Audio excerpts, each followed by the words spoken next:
Well, I don't know where I'm going with this. Man, you telling everybody how to do it. Yeah, what's going on, man? How are you?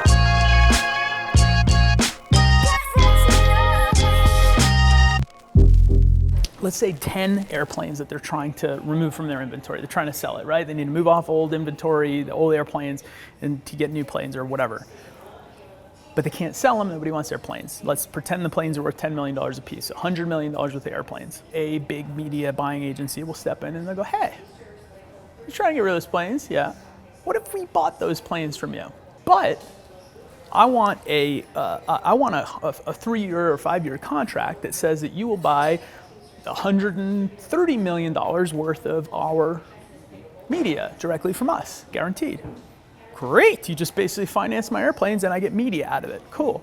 But here's the catch. If fucking can't sell 10 airplanes, why the fuck can a media company remove that inventory?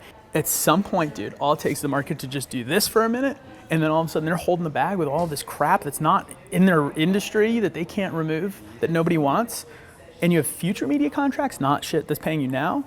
That was my first indication that shit's a fucking house of cards, dude. Yes. Good morning. I'm really excited to be here speaking with you all at the Outdoor Retailer. I'm not trying to be all doom and gloom, but retail's in trouble. This year alone, there's already been 9 bankruptcies in retail. That's already as many as all of last year. Let's say that you bought an ad in a magazine, okay? Let's just pretend you only bought, it cost you $35 and the magazine went to 1,000 people. How many of those people actually opened the magazine? It didn't just sit on their counter and collect dust.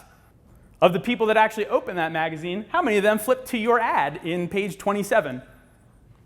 And of all the people that happened to get to page 27, how many of them read and looked at your ad? And of those small people, how many of them then went to your website? I don't know. How many of those people purchased something there? I don't know. Facebook, average CPM $5.75. You can reach 5 to 10 times more people for the same amount of money that you're spending in traditional. And that's on the low end, meaning the low end of the traditional media. Instagram, also owned by Facebook, one of the best platforms up and coming, $4.44 CPM. You can reach 10, 12 times the amount of people for the same money, but here's the difference. I can tell you, without a doubt, how many people actually saw that ad. When I say 1,000 people for $5 saw your ad, 1,000 people actually saw it. But so we target it to the right people that we think are going to be the most likely customers, and we get, let's say, I'll call it 1 million views, make the numbers easier. We got 1 million views. I do not give a shit about 1 million people that watch that video. I don't care. You know what I care about? I care about the 100,000 that watched 100% of that video. I know you now know my company, now you know my brand, know my product, and I know you're at least intrigued about something that we just showed you. We can take those 100,000 people and we can put them, we call it sifting, right? So we take that million and we sift it down to those 100,000 people. We take that group of 100,000 and now we market to them separately. And we say, hey, you know what? We're going to show them some content. We're going to send them to a really interesting blog post. We might sell them depending on some variables, but let's be honest, you don't want to watch a video and then 10 seconds later buy our stuff. I want to open it up for questions. I have about 20 minutes. Go ahead. With CEOs, CMOs, really top-level C-staff, what do you find the most effective way to convince someone to move this direction? I'll be honest, it's one of the most difficult things, and I wish I had a perfect answer, like, I'll just say this. The reality is there's a few pieces to this, right? A lot of it's politics, right? People trying to keep their jobs, keep the same way. They're incentivized the wrong way. I think we're talking about publicly traded companies. They're incentivized quarter to quarter. You have to really be invested in the long term to really make some very drastic changes. And so if they're incentivized the wrong way, they're really not. They don't really have a reason to change their method of operation, right? Show the data, show the results. I mean, because at the end of the day, the results are real. They're not. The data's pretty clear. That's your backbone. But if you really can't convince them, just move on to the next one that gets it.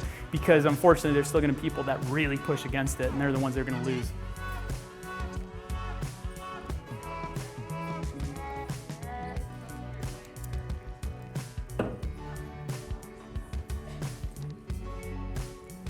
I see.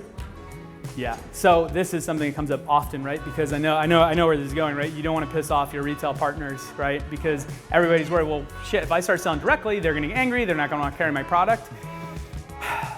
It's tough, right? Because there's genuine politics there. But here's the reality.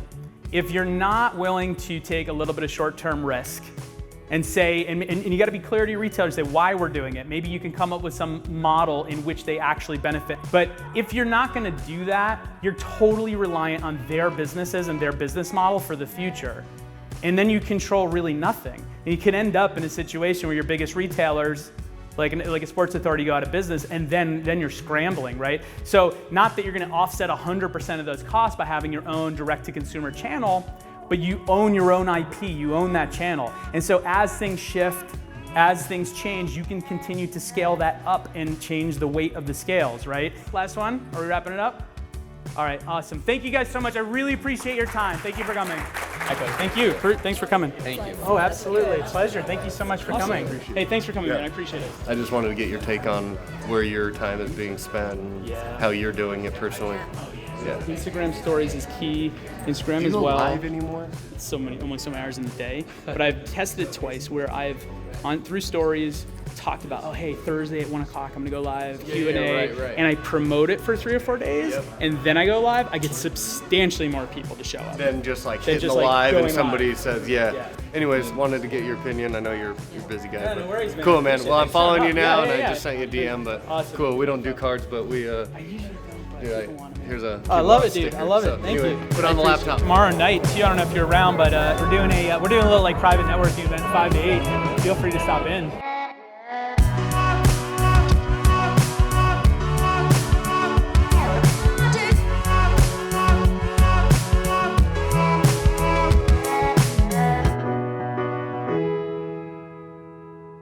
It's more important for me that I make sure that this information gets out, because I really genuinely know what works and what doesn't.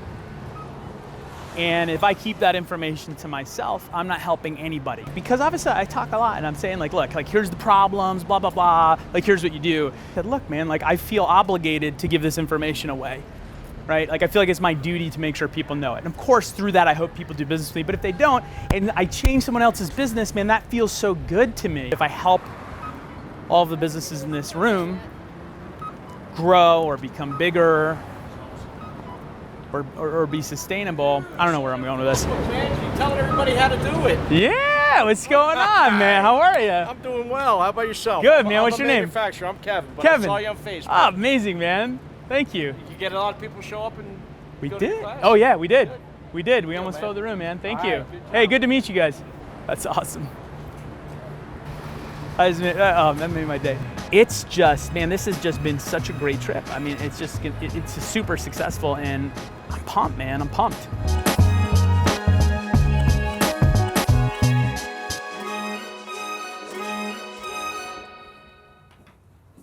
As much of the work that we put in at OR to make everything happen, the real business starts now, after you're back from an event, after you're back from a trip. We had 84 meetings. I mean, stacks of business cards. It's awesome, but if you don't do anything with this, it's all worthless. I want to make sure that we all stay really focused, because though we had all those meetings, now we got to turn it into real business. Listen, man, I'm fired up, man. Tons of contacts, tons in the pipeline. Lizzie, how you feeling about it? Yeah, I'm feeling good. I think we've got a lot of following up to do, but I'm excited with the list of prospects that we have and the feedback we've received already.